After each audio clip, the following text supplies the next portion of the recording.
Hoje a gente vai falar sobre planejamento estratégico. Afinal, no final do ano, todo mundo do digital começa a querer falar sobre planejamento estratégico, é um dos temas mais hypados aí, mas eu sinto que ainda tem muita gente que tem dificuldade de saber o que é isso e principalmente dificuldade de fazer um planejamento estratégico da forma correta. Então, para a gente começar, eu queria perguntar para você e também para o Vinhas, o que é um planejamento estratégico, para que ele serve e qual que é o principal objetivo dele? Vai lá, por favor. Posso responder? Eu penso no planejamento estratégico como se fosse um GPS, basicamente. É o caminho que você precisa fazer para atingir o objetivo. Então, o primeiro passo, você ter clareza onde você está e onde você quer chegar, seja em faturamento, em número de alunos, em NPS, em satisfação do cliente, em lucro, enfim, você vai definir esses objetivos e o planejamento é a maneira que você atinge esse objetivo. Então, basicamente, é isso. E aí, eu gosto muito da metáfora do GPS, porque o GPS, se você erra a rota, ele reajusta e recalcula a rota. O planejamento estratégico é a mesma coisa, porque naturalmente, durante o ano, as coisas vão dar errado, vão ter problemas, e aí você precisa reajustar a rota, mas buscando o objetivo final. Geralmente, as pessoas têm um norte do que elas querem com a empresa, do tipo, quase todo mundo sabe quanto quer ter de faturamento, menos gente sabe quanto quer ter de lucro, e menos ainda sabe o que você precisa fazer para atingir esse faturamento e esse lucro. Então, quando você faz esse planejamento, você levanta hipóteses sobre como aquele lucro eventualmente pode ser alcançado. Eu acredito que a importância disso é porque é muito mais fácil você chegar num lugar que você está envisionando do que você se surpreender com um resultado positivo. Então, eu acredito que tem essas duas grandes vantagens. Primeiro, de você saber para onde você está indo e depois de você levantar hipóteses sobre como você pode chegar lá, que eventualmente essas hipóteses podem mudar ao longo do ano, mas pelo menos você tinha alguma coisa ali para fazer que se aquilo der errado, você pode mudar do que você ficar só contando com a sorte. E qual que vocês veem que é o timing certo de fazer um planejamento estratégico? Porque toda essa conversa começa agora, no final do ano, mas eu sinto que as pessoas veem muito assim, vou fazer um planejamento dos meus lançamentos, mas não é um planejamento só dos lançamentos, né? Então, precisa dela pegar todos os dados do ano anterior. Então, qual que seria o momento certo para a pessoa começar a pensar no planejamento estratégico dela? É final do ano, entre outubro e novembro, para mim é o tempo ideal, justamente para você ter tempo de conseguir levantar os dados, levantar essas hipóteses, quais são os indicadores que você vai analisar, discutir com o seu time de líderes para garantir que você vai conseguir ter um objetivo claro. Porque se você fizer no começo do ano, você naturalmente já perdeu uma parte do ano, né? Então você dificilmente vai conseguir mexer e você tem que fazer enquanto o ano está acontecendo. Então eu gosto muito de fechar o planejamento até comecinho de dezembro no máximo para conseguir dividir isso com o time e tudo mais. Mesmo se a pessoa tiver, tipo, um lançamento em dezembro? Sim. Total, é indiferente, né? Eu acho que ter um lançamento em dezembro, em 1º de janeiro, tudo isso é irrelevante porque você precisa parar, para a bola, planeja, vê o que deu certo, o que deu errado, o que você vai ajustar para o ano seguinte, quais são os indicadores mais importantes, quanto você quer ter de lucro, e aí sim você vai traçar esse objetivo. E qual que é o maior erro que vocês veem que as pessoas cometem na hora que elas vão fazer o planejamento estratégico? Eu acho que o que você falou é um erro bastante comum, né? A pessoa acha que planejamento estratégico é falar assim, em janeiro eu tenho um lançamento tal, em março eu tenho um lançamento tal, em abril eu tenho um lançamento tal. Tipo, isso é uma parte muito, muito pequena de um planejamento estratégico e a pessoa acha que só definir o calendário é montar o planejamento estratégico. O planejamento estratégico, de novo, é qual que é o objetivo que você vai alcançar e como que você vai alcançar. Né? Então, traçar tudo, os objetivos, o time que falta, os recursos necessários, o quanto você vai alcançar de lucro, qual que vai ser sua margem, quais são os recursos que você ainda não tem, quais são os recursos que você tem demais, né? Então, às vezes você tem muita gente, vai ter que enxugar um pouco. Então, acho que é pegar uma parte e achar que fez o todo. Eu acredito que existe essa confusão da pessoa justificar um resultado pela falta de recursos. Muitas vezes as pessoas justificam o resultado anterior falando assim, eu não consegui fazer tal coisa porque eu não tinha contatos, eu não consegui fazer tal coisa porque eu não tinha tecnologia, ou porque eu não tinha dinheiro, ou porque eu não tinha isso, ou porque eu não tinha aquilo. E, na verdade, a ideia do planejamento estratégico é você levantar hipóteses sobre você ser engenhoso o suficiente para conseguir aqueles recursos. Porque se você deixar para a coisa rolar durante o ano, você provavelmente vai ficar sempre olhando só para aquela mesma coisa que você já está fazendo. E a partir do momento que você chega num certo patamar, você precisa passar a abrir novas avenidas de crescimento, algumas vezes através de novas fontes de tráfego, novas fontes de aquisição, novas fontes de mídia. E quando você está fazendo isso antes de acontecer, você tem mais chances de levantar essas hipóteses para levantar os recursos que a empresa precisa para crescer. E eu já vi você falando, Vinhas, muito sobre as pessoas errarem de começar o planejamento estratégico pensando em faturamento e não pelo lucro. Por que a pessoa precisa olhar primeiro para o lucro e depois para o faturamento para chegar nesse grande número do que ela quer alcançar no ano seguinte? Porque quando ela chega no faturamento, muitas vezes o faturamento que ela prevê não é suficiente para fazer o lucro necessário para aquela empresa continuar crescendo. Então a pessoa pega e fala assim, sei lá, faturou 10 milhões no ano. Aí ela fala, quero faturar 12 milhões no outro ano. Mas dependendo do que ela vai fazer para faturar aqueles 2 milhões, ela vai, de repente, gastar aqueles 2 milhões a mais e não vai lucrar nada a mais. E se a empresa não continua lucrando, a empresa para de crescer e o negócio tende a definhar. Porque no final você precisa de mais dinheiro para você contratar mais pessoas boas. Essas pessoas boas fazem a empresa crescer mais, você ganha mais dinheiro. Então você tem que sempre estar seguindo esse ciclo, senão você tende a estagnar. Perfeito. E existem várias formas de fazer um planejamento estratégico. Tem várias pessoas falando de formas diferentes, né? Como que vocês enxergam que é o melhor caminho para uma pessoa ter um planejamento estratégico que ela realmente vai conseguir seguir, não vai ser só uma coisa que ela vai fazer no final do ano porque está todo mundo fazendo e depois vai ficar guardada dentro de uma gaveta e não vai servir para nada? Assim, qual que seria o caminho ideal? Acho que assim, não tem um caminho ideal, é tipo perguntar qual que é a receita certa para você emagrecer. Você tem o cara que é do paleo, tem o cara que é do low carb, tem o high carb, enfim. Acho que existem caminhos diferentes, mas acho que todo bom planejamento estratégico, ele tem, primeiro, parte da visão da empresa, né? Então, qual que é o objetivo final que você quer efetivamente com essa empresa, por que ela existe, e os objetivos estratégicos te ajudam a chegar mais perto dessa visão. Então, no fim, o planejamento estratégico, na minha visão, ele precisa ter esses pontos. E aí, a maneira que a gente faz especificamente é uma maneira, acho que é específica nossa, né? Não é um negócio que existe um modelo certo que a gente usa, né? Eu acho que foi uma coisa que a gente foi desenvolvendo ao longo do tempo, mas que segue alguns passos, né? De entender o cenário atual, de definir qual que é o lucro que a gente quer ter efetivamente, entender quais são os recursos necessários para a gente atingir esse lucro, qual que é o faturamento, quebrar isso em ações diferentes no ano. Então vamos ter o evento tal, vamos ter o lançamento tal. Entender, fazer um checklist ali de sanidade para ver se a gente está viajando na maionese ou se a gente está sendo muito conservador. Enfim, então a gente tem alguns passos importantes para passar para garantir que a gente está não deixando se levar por algum tipo de viés ou por alguma empolgação ou algum tipo de pessimismo, porque também acontece, né? Então, eu acredito que precisa ter o objetivo estratégico definido, quais são os objetivos, então, geralmente de 3 a 5 objetivos principais que te ajudam a chegar mais perto dessa visão. E uma coisa que é comum para todos, que todo mundo pode se beneficiar disso, é ter KPIs, né? Que seriam indicadores de performance, para você olhar aqueles indicadores toda semana. Porque, basicamente, se você atingir aqueles indicadores toda semana, ou todo mês, pelo menos, mas, assim, idealmente toda semana, alguns indicadores a gente olha por dia.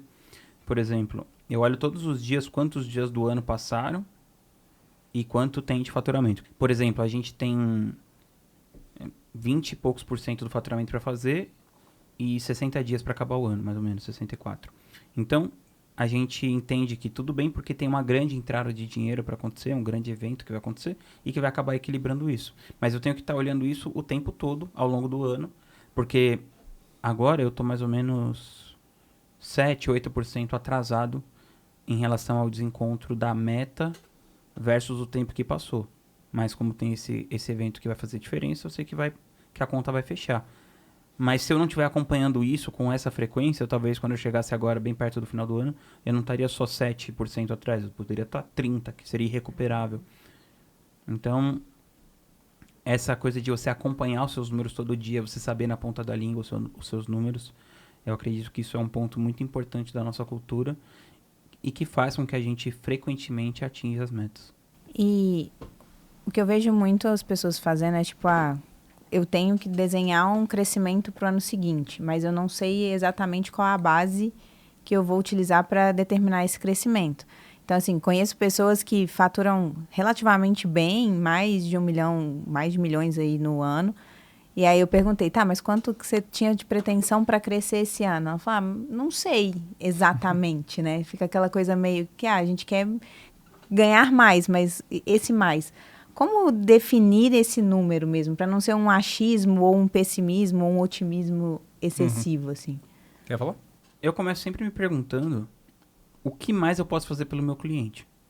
Então, se você está muito no começo da sua jornada, é claro que o marketing tem um papel muito mais determinante, né? Então, o marketing, o tráfego e tal. Porque as pessoas não conhecem muito o seu produto, então você depende 100% do marketing para vender ele. Quando você, que é o nosso caso, a gente já está fazendo a mesma coisa faz 8 anos, então uma parte muito determinante do nosso business depende da satisfação dos nossos clientes atuais.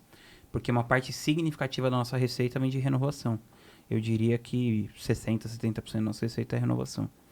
Então, eu preciso deixar aqueles clientes muito satisfeitos para o negócio continuar funcionando bem. Além desses clientes satisfeitos continuarem comprando, eles trazem outras pessoas com eles. Um dos nossos canais de aquisição mais fortes é a própria indicação dos clientes atuais. Então, eu coloquei muita energia esse ano em pensar o que mais a gente pode fazer pelo nosso cliente que a gente não está fazendo. E eu supus, né, levantei essa hipótese de que se a gente fizesse muito mais coisas pelo nosso cliente, além das que a gente já está fazendo, a nossa taxa de renovação aumentaria, eles trariam mais clientes e a gente poderia aumentar muito o nosso faturamento, que foi o que de fato aconteceu. Então, eu acredito que você tem que olhar os pontos do seu negócio onde tem esse espaço para ter essa avenida de crescimento. Por exemplo, poderia ser criação de conteúdo. Que nem o Lucas passou a criar muito mais conteúdo do que ele criava antes.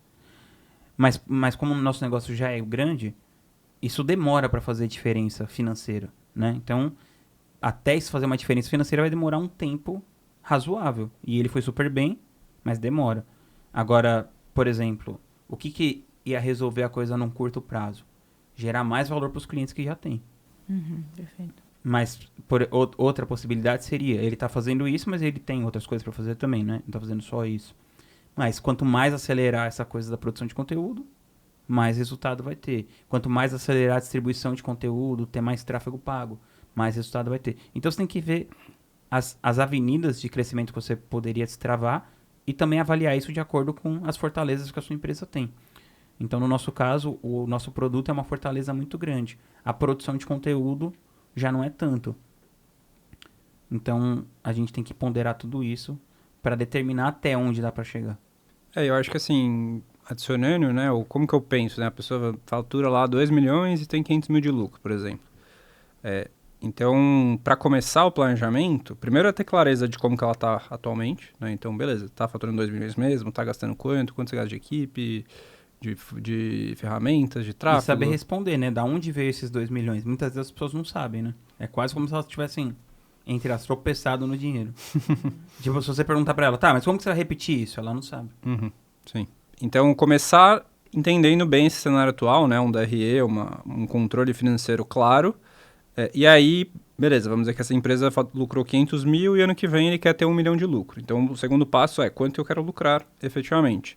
Aí eu faço a conta ao contrário. Quanto que eu preciso faturar baseado na minha estrutura de custos atual e baseado nos recursos que eu vou precisar adicionar para aumentar o meu lucro, quanto que vai custar isso? Então, talvez ele não precise dobrar o faturamento para conseguir dobrar o lucro. Pode ser que ele consiga otimizar, já tenha a equipe necessária para isso, enfim, então ele vai aumentar desproporcionalmente, sei lá, ele vai precisar de 1.700 ao invés de 2 milhões. Eu tinha falado 2 milhões, então seria alguma coisa, perto de 3 milhões para chegar em 1 milhão, por exemplo, de lucro. Então, assim, eu gosto de fazer essa conta ao contrário justamente porque eu parto do lucro efetivo. Então, quanto que eu quero ter de resultado e eu descubro quanto que eu preciso gastar em cada uma das linhas e quanto que eu preciso faturar para conseguir descobrir. E aí eu vou quebrar essas ações em meses, em lançamentos, em picos de venda, em perpétuos, em lançamentos pagos para conseguir distribuir esse faturamento para conseguir chegar nesse objetivo final de 1 milhão de lucro. Então, no fim, o objetivo final que a gente quer é sempre atingir o lucro. Eu prefiro não bater a meta de faturamento, mas bater de lucro do que o contrário. Sim. né? Porque muita gente, o nosso mercado tem muito essa coisa do faturamento, né? A gente está sempre premiando faturamento, mas pouca gente fala de lucro, né? Então tem muita gente com negócios digitais gigantescos que tem faturamentos gigantes e que não tem lucro, que ficam muito perto do 0 a 0. Então, eu acredito que você focar é muito importante. É um pouco eu gosto muito da lei de Parkinson, né? Que ela fala que o tempo que você demora a fazer uma coisa é o tempo que você tem para fazer uma coisa. Isso acontece também quando a gente fala da parte financeira, né? Se você tem 100 mil para gastar, muitas vezes o seu time vai gastar 100 mil. Se você for investir o dinheiro que sobra, dificilmente vai sobrar alguma coisa. Agora, se você tira esse dinheiro antes, que é a maneira que eu penso no lucro, né? Como que você consegue tirar o lucro primeiro para gastar o que sobra, né? Porque no fim é aquela coisa, se você for investir o que sobra, muitas vezes sobra nada. Boa, e pensando em quem faz lançamento, então, nesse raciocínio que você falou, Lucas, do valor do faturamento e do lucro. Sim. Então, ele definiria o valor do lucro a partir disso, do faturamento, aí ele olha, então, quantos lançamentos eu preciso fazer para poder chegar nesse valor. E aí ele já determinaria, por exemplo, eu vou fazer 5 lançamentos e quanto eu pretendo faturar em cada lançamento? Sim. Então, é nesse nível de especificidade profunda, assim, né? todo planejamento estratégico, na minha visão, ele precisa... o resultado final de um planejamento estratégico, além dos indicadores, as premissas que o Vinhas falou, é você ter um plano de negócios, basicamente, para o ano seguinte. Então, beleza, como que vai ser? Vou faturar em janeiro tanto, vou investir tanto, meu gasto com a equipe é tanto, ferramentas vai ser isso. E aí você vai ter um plano que a ideia é que você compare realizado e projetado. Então, faturei tanto, quanto que eu tinha planejado faturar? Fiquei um pouquinho atrás, como o Vinhas falou. Nossa meta, a gente está um pouquinho atrás considerando o número de dias. Então, a gente precisa recuperar. Né? Então, ter essa comparação é justamente o que vai te dar essa possibilidade de ir atrás. Senão, vira um planejamento estratégico, beleza, fiz por fazer, guardei na gaveta, e aí, no final do ano, eu vou falar, nossa, e o planejamento estratégico que a gente fez? Ninguém olhou, ninguém se baseou nisso. Vira só um gasto de tempo à toa. Eu acho que tem muita gente que acha que o planejamento estratégico é meio que quase escrito em pedra, assim, né? Tipo, eu escrevi aquilo ali, vai ter que ser aquilo ali, e aí saiu um pouco daquilo ali e já não serve mais. Então, ficou na gaveta e deixou pra lá. É tipo, você joga... A banheira tá com água suja, você joga o bebê junto, né? Tipo isso. Então, assim, aí muita gente... Muito horrível isso. É uma metáfora normal, pô. Boa metáfora. Aí a pessoa escreve ali o planejamento estratégico dela, não aconteceu. Primeiro lançamento, não bati a meta que eu queria, nem vou seguir, já vou ficar pensando aqui nos outros lançamentos e tal. Como é que vocês fazem essa questão do recalcular a rota, já que é um GPS? Então, assim, qual que é o momento de recalcular a rota e como é que você faz isso efetivamente na prática? Eu acho que assim, se você tiver o tempo todo acompanhando, mensalmente, por exemplo, seus números, você vai de acordo com o mensal. Agora depende também do tamanho, da estrutura e tal. Muitas vezes o pessoal faz trimestralmente também, beleza, temos que mudar aqui a gente estava andando para cá, a gente vai ter que andar um pouquinho para a esquerda agora. Mas assim, se você estiver acompanhando mensalmente, a ideia é que você já vá ajustando pequenas alavancas ali para tentar encontrar onde você consegue crescer mais, onde você consegue recuperar esse tempo perdido. Então, a lógica é, quanto mais rápido você corrigir, mais fácil, né? Outro dia eu estava ouvindo um podcast explicando sobre como o Elon Musk trabalha, né? Que ele tem a coisa de, tipo, tá muito dentro da fábrica e tal. E ele fala que o engenheiro dele precisa estar dentro da operação. Que o que geralmente as empresas fazem, né, de foguetes, era tipo assim, tem um engenheiro e tem um cara que trabalha lá na operação, efetivamente, no dia a dia, na esteira. E ele fala, cara, o engenheiro pensa um negócio e não funciona na vida real. Então ele fala assim, é como se alguém botar a mão no fogo e aí demora 5 dias para ele ser avisado que tá com a mão no fogo. Agora, quando o engenheiro tá dentro da linha de produção, ele bota a mão no fogo, ele já sabe, ele já tira. Né? Então, essa velocidade, quanto mais rápido, melhor. Um exemplo, Vinhas, desse caso, pode ser até a própria Craft, né, esse ano. Então, tinha um plano, no planejamento estratégico, alguns produtos novos, um faturamento específico desses produtos, e acabou que esses produtos novos não atingiram esse faturamento esperado, né? Como é que o que você fez a partir do momento em que você olhou e falou assim, não, aqui não vai dar tão certo, vou recalcular minha rota, para a gente ter um exemplo prático de como é que isso funciona?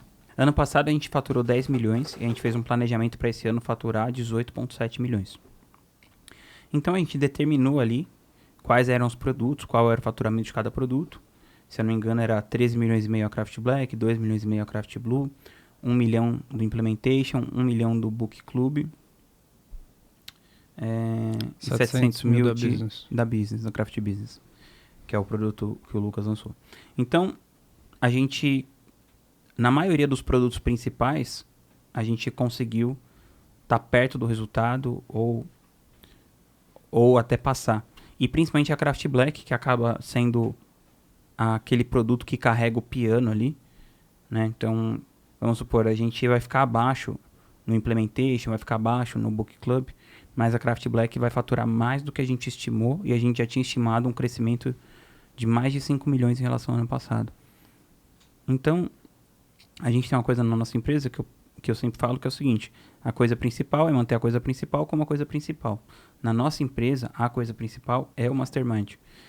Então, eu acredito que se você tiver um produto principal e esse produto principal estiver funcionando, mesmo que algum dos outros produtos do ecossistema falhem, esse produto acaba conseguindo compensar as falhas dos outros e a falta de performance dos outros.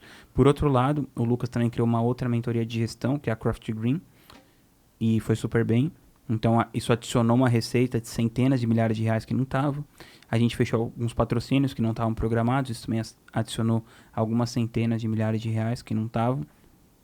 E a diferença a gente vai acabar recuperando, vendendo um pouco mais de Craft Black e eventualmente até batendo a meta ou muito perto da Craft Blue. Então, sempre olhar também os produtos que são os grandes motores da receita. No nosso caso, se você somasse esses dois produtos, eles já eram 16 milhões do faturamento. Ou seja, se esses dois produtos funcionassem, ia depender muito pouco dos outros para que esse faturamento fosse batido. Então, a gente coloca a energia mais ou menos nessa mesma ordem. Eu acho que esse é um ponto importante, porque no planejamento estratégico, eu acho que muita gente fica pensando nos produtos novos que a pessoa pode criar.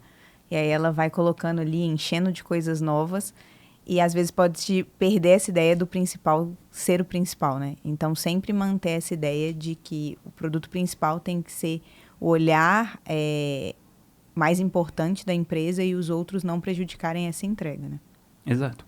E só um ponto, acho que eu gosto muito, o Google tinha aquela regra, né, que a pessoa podia trabalhar 80% do tempo dela. Podia não, ela precisava trabalhar 80% do tempo dela no projeto principal e 20% num projeto alternativo, né? Acho que essa é uma boa, com todo bom Pareto, né? É interessante você sempre pensar, qual que é a minha vaca leiteira? Vou dedicar 80% da energia para ele e 20% que aí vou pensar em novos projetos, como é que eu consigo melhorar, enfim, trazer inovações. E outro ponto que eu acho que é importante no planejamento é a história da pedra grande, pedra pequena e areia. Né? No nosso caso, deixa eu explicar primeiro o que é cada um deles. Né? Pedra grande são os projetos que são muito importantes, são os mais relevantes da sua empresa. Né? No nosso caso, a Craft Black é a nossa pedra grande. Então, tudo que a gente faz é para deixar a Craft Black na melhor data possível, ter mais liberdade de colocar efetivamente no lugar que funciona. Ano que vem a gente tem feriado, a gente tem Copa do Mundo, a gente tem eleição, a gente tem um ano, em termos de datas, um pouco complexo. Então, a gente pensa, quais são as melhores datas para o cliente se sentir satisfeito e não ter problema para poder ir, etc. Então, a gente encaixa primeiro as pedras grandes para depois a gente adicionar outros eventos de implementação, da Craft Blue, enfim. Por exemplo, esse ano tinha até uma reunião antes, né? Da Craft Black. Sim. Tipo, ia ter um evento antes, porque seria mais cômodo para todo mundo, já que várias pessoas que vão no evento também são da Craft Black. Mas eu falei pro Lucas, eu acho que isso vai atrapalhar a preparação do nosso evento principal. Prefiro fazer isso em outra data, mesmo que seja pior em termos de logística. Sim, então, esse é um exemplo de como a gente prioriza. Então, para a pessoa que está planejando ano que vem, é sempre pensar, minha vaca leiteira eu preciso encaixar nas melhores datas possíveis. Então, você tem a Black Friday como uma data importante, qual que é a melhor data possível de Black Friday? Se eu tenho aniversário da empresa em janeiro, onde que eu consigo encaixar? Se eu tenho, enfim, Semana do Consumidor, então encaixar o que você tem de mais importante para depois você encaixar o que tem de segunda ou terceira categoria. E você, Lucas, é CEO da Palur, né? Que é a aceleradora de vocês, que hoje tem 14 empresas? 15. 15 empresas.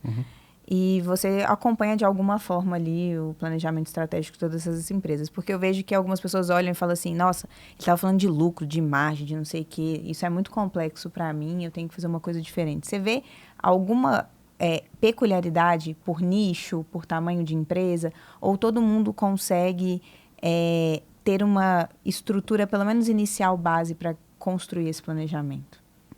Acho que assim, vai mudar, né? Se você tem uma empresa que fatura 100 milhões e uma empresa que fatura 500 mil, obviamente você tem um nível de complexidade, de estrutura, de novos projetos e tal que vai variar, mas a lógica é muito parecida, né? Eu acredito muito em criar uma coisa que seja de alguma maneira replicável, né? Que você consiga aplicar independentemente do tamanho do seu negócio. A questão, claro, quando você tiver uma empresa com 200 pessoas, você vai ter uma complexidade, uma comunicação, hierarquia geralmente muito diferente. Só que a lógica do planejamento estratégico eu acredito que segue a mesma estrutura. Você definir poucos objetivos para o ano, definir quais são sua vaca leiteira, onde você vai encaixar as melhores datas possíveis, definir seu lucro, como é que você acompanha esse número e tá, como o Rodrigo falou, o tempo todo como se fosse na pulsação aqui para garantir que você está acompanhando e não deixar a coisa escapar. E aí você chega no final do ano e fala, putz, e aquele planejamento? Vamos ver como é que tá. Boa, vamos tentar simular uma ideia aqui de um planejamento estratégico, assim, pensando em alguns passos. Tá bom. Quais dados as pessoas precisam coletar do ano de 2025? Então, assim, quais são os dados principais que ela precisa levar do ano anterior, no caso? Acho que é basicamente começar com o DRE. Né? Então, o que é um DRE, para quem nunca viu, não sabe? Demonstrativo de resultado do exercício. Se você tem alguém que faz seu financeiro, você pede para ele DRE. Basicamente vai ter faturamento, vai ter quanto você paga de imposto, quanto você paga de gateway de pagamento, vai ter quanto você paga, por exemplo, de tráfego pago, vai ter o quanto você paga de comercial, quanto você paga de despesa administrativa, que é, por exemplo, um aluguel, uma conta de luz, de água, de internet, enfim.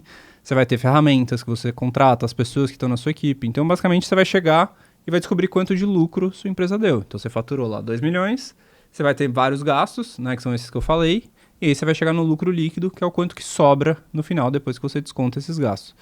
E aí, descontando isso, você vai ter clareza efetiva de quanto que está sobrando desse dinheiro. No fim, o que a gente quer ver com o DRE é o quão eficiente você está sendo em transformar o faturamento em lucro. É uma medida de eficiência.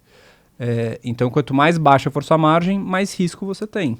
Né? Uma empresa que tem margem de 2%, 3%, qualquer balançadinha, ela fica muito próxima do negativo. Por isso que o mercado digital ele é tão interessante, porque ele permite empresas de 30%, 40%, 50%, 60%. Não é uma coisa incomum você encontrar gente que tem 60% de margem. Então, eu acredito que a primeira parte é você começar tendo o seu DRE para entender quanto você está gastando em cada uma das linhas e ver o que você tem de distorção ali que você conseguiria ajustar para o ano seguinte. Às vezes você tem uma equipe muito inchada, às vezes você está gastando mais em tráfego do que você deveria, às vezes está gastando menos em tráfego do que você deveria.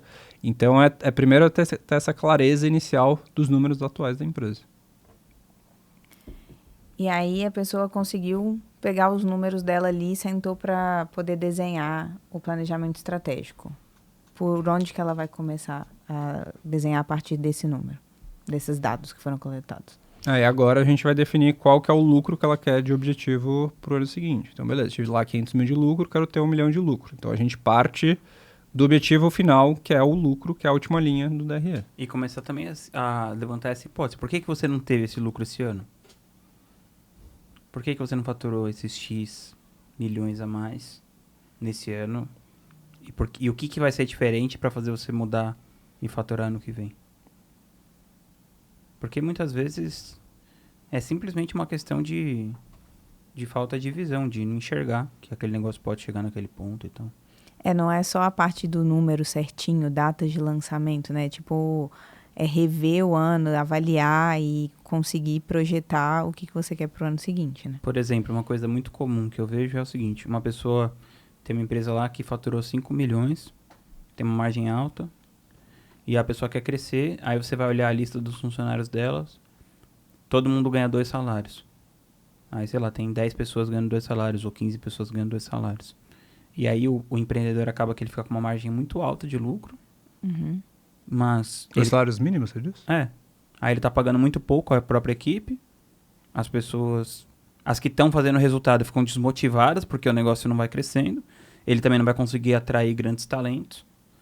Então, eu acredito que ter essa cabeça de também dividir mais o bolo com as pessoas é um jeito mais sustentável de você pensar em crescer. Perfeito. Você, inclusive, incluiu isso, né, esse ano na Craft também, né? O bônus dos 5 salários. A gente dá um bônus de 5 salários se bater 100% da meta para todo mundo.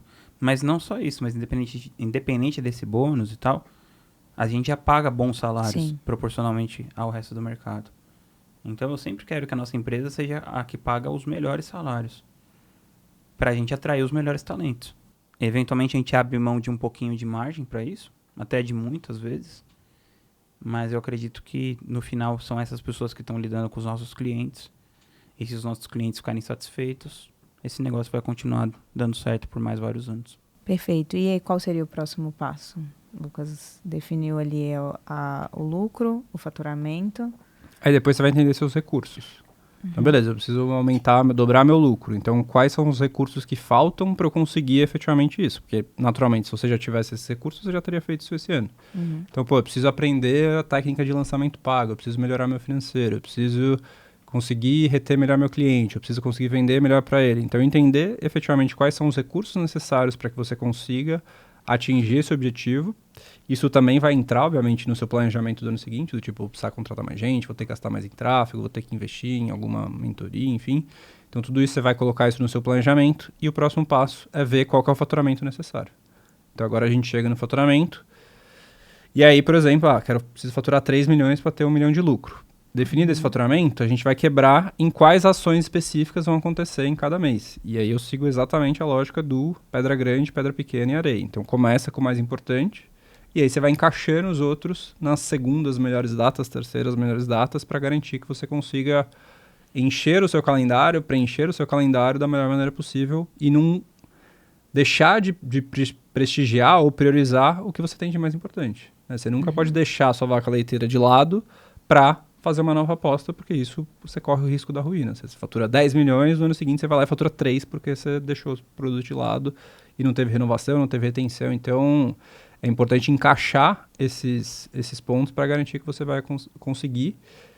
E o próximo passo, eu gosto muito de ter uma terceira pessoa olhando também, é um pouco de fazer um check de sanidade, um checklist de sanidade, do tipo... Eu vejo, por exemplo, a gente fazendo um planejamento estratégico, tem até um mentorado meu que ele falou assim, cara, ano passado a gente fez o planejamento estratégico, nosso ROAS média era 3,5, e aí esse ano a gente botou de 8. Eu falei, tá, mas qual que foi a razão? Ele falou, cara, não tinha um racional. Eu falei, então você simplesmente gostaria do mesmo jeito que eu gostaria de, sei lá, ganhar na loteria. Tipo, não tem plano nenhum, então obviamente não vai acontecer. Né? Então é basicamente entender se você tá jogando muito para cima, sendo muito ousado, do tipo, vou triplicar meu faturamento e não tem base para sustentar isso, não tem nenhuma premissa que sustentaria isso, ou estou sendo muito conservador. Né? Então, basicamente, checar, né? E ter uma terceira pessoa olhando, eu acho que é importante, muito pelo que o Saramago fala, né? Você só enxerga que você está na ilha quando você sai dela. Né? Então, ter alguém olhando e te questionando e falando, por que você está aumentando o seu ROAS de 3 mil para 8, acaba sendo importante, porque muitas vezes você está investido emocionalmente no seu negócio. E aí, se precisa dar 8 para seu negócio ser lucrativo, a planilha aceita qualquer coisa. Né? Então, ter alguém que não esteja apaixonado pelo negócio ou que não esteja envolvido emocionalmente pelo resultado, acho que acaba sendo importante nesse sentido.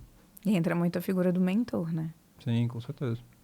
Alguém que já passou por esse processo, né, acaba sendo bem interessante para te ajudar nesse processo de decisão. Também, algumas vezes, a pessoa demora para olhar o macro do mercado. Então, por exemplo, nesse mercado de mastermind, de mentorias e tal, passou a ser cada vez mais importante a questão da implementação. Então, a gente fez isso para incluir isso dentro do produto. Eu acredito que logo as outras pessoas também vão fazer. As pessoas que concorrem com a gente. Tendencialmente elas vão fazer, porque senão o produto delas vai ficar muito pior que o nosso. E elas vão perceber isso. Outra coisa é você entender que dentro do seu nicho, o que está mais em alta. Por exemplo, eu tenho uma mentorada minha que trabalha com hard skills. Então ela vende produtos que, sei lá, ensinam Excel, Python, programação. E eu falei pra ela, você devia entrar nesse mercado da IA, porque todo mundo que está estudando hard skills está procurando IA. Aí quando ela finalmente lançou com IA, o resultado dela foi 3 vezes maior, sei lá, do que estava sendo antes. Então você tem que ficar ligado na onda do seu mercado, o que está acontecendo nela, para você pegar a onda mais rápido que as outras pessoas. Essa questão do timing importa muito. É um dos fatores mais determinantes para você ter mais lucro, ter mais margem. E para a gente poder fechar, qual a mensagem, Lucas, que você gostaria de deixar para as pessoas relacionada a essa parte de planejar o ano aí de 2026? 2 frases, né? A primeira da Alice, do gato da Alice, para quem não sabe onde vai, para qualquer caminho serve, né? E a segunda frase é uma frase do Miguel de Cervantes, que é: se preparar é metade da vitória. Então, eu acredito que é importante, as pessoas elas sempre estão pensando em agir, né? Tá sempre, talvez, na zona de conforto, né? Do tipo, tô lá na operação, no dia a dia, mas eu acho que precisa ter um tempo de você realmente parar e conseguir enxergar como se fosse uma terceira pessoa de fora para conseguir realmente dar saltos mais relevantes no seu negócio. Então, acho que é super importante você pensar nisso. Eu vou mandar mais um para-choque de caminhão aqui. Já mandei 2, vai mandar 3. Que diz o seguinte, do Sun Tzu, se você falhar no planejamento, você está planejando falhar. Então, se você não tem certeza sobre como fazer tudo isso sozinho, eu recomendo muito que você traga a pessoa mais próxima, mais qualificada possível para fazer esse papel de ser uma terceira pessoa olhando aquilo sem envolvimento emocional e que possa te mostrar uma coisa que eventualmente você está perdendo ali algum tipo de ponto cego.